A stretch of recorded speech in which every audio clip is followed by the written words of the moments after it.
একটি যৌক্তিক দাবিকে যারা অযৌক্তিক ভাবে আদায় করতে চায় আমরা মনে করি যে তাদের অভিসন্ধি ভিন্ন। আর মামাবাড়ির আবদারের মতো এরা যেখানে সেখানে অবরোধ আর ব্লকেট দেখে বসেছে। তাহলে কারা টালবানা তৈরি করতে চায়, কারা আন্দোলনের নাটক তৈরি করতে চায়, তাদেরকে জুজুর ভয় দেখাতে চায়। আজকে ছাত্র সমাজের একটি যৌক্তিক ইস্যু আদালতের কোর্টে গেছে, আর মামাবাড়ির আবদারের মতো এরা যেখানে সেখানে অবরোধ আর ব্লকেট দেখে বসেছে। আমরা সুস্পষ্ট হয়ে বলছি যে সমস্যার সমাধান করার জন্য যৌক্তিক উপায় রয়েছে, আইনসঙ্গত উপায় রয়েছে, সেই পদ্ধতি যেন ব্যবহার করা হয়।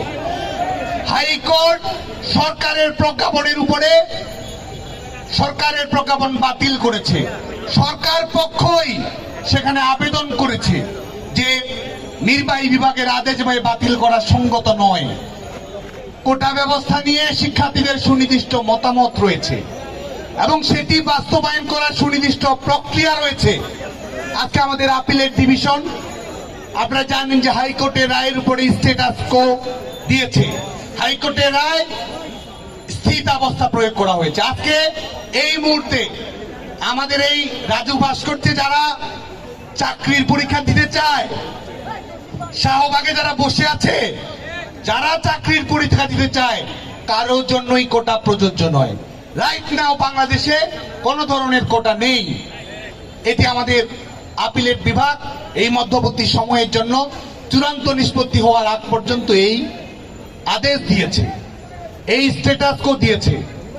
এবং এর পরেও এই ব্লকেট খেলা, এর পরেও এই যানজট অবরোধ পরিস্থিতি তৈরি করা, এটি কি সঠিক কোন কর্মপ্রক্রিয়া? আমরা সুস্পষ্ট হয়ে প্রশ্ন করতে চাই। একটি যৌক্তিক দাবিকে যারা অযৌক্তিক ভাবে আদায় করতে চায় আমরা মনে করি যে তাদের অভিসন্ধি ভিন্ন। বাংলাদেশ ছাত্রলীগ আজকে আপনারা জানেন যে কোটা ব্যবস্থার যৌক্তিক, সংবেদনশীল, মানবিক, ইতিবাচক, সংবিধান সম্মত সংস্কার করার জন্য বাংলাদেশ ছাত্রলীগ আহ্বান জানিয়েছি। এটি কি সঠিক পদ্ধতি নয়? বুয়েটের রাফির সিট বাতিল করেছে, কোথাও কোনো অবরোধ হয়েছে?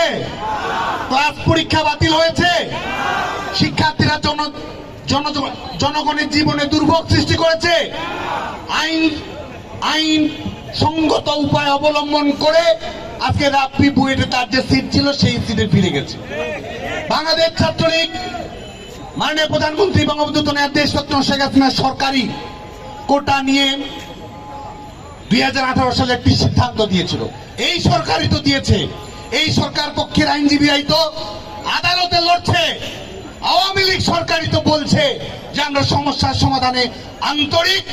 তাহলে কারা টালবানা তৈরি করতে চায়, কারা আন্দোলনের নাটক তৈরি করতে চায়, তাদেরকে জুজুর ভয় দেখাতে চায়।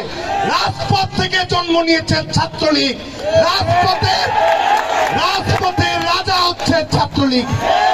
কাকে ভয় দেখায়, কাকে ভয় দেখায়?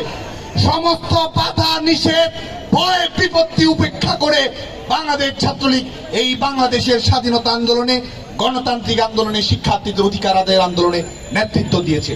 এবং বাংলাদেশ ছাত্রলীগের পক্ষ থেকে আমরা কথা দিতে চাই, শিক্ষার্থীদের যে সমস্যাটি রয়েছে কোটা ব্যবস্থা নিয়ে, এটিরও একটি যৌক্তিক সমাধান বাংলাদেশ ছাত্রলীগ আইনসঙ্গত উপায় করবে।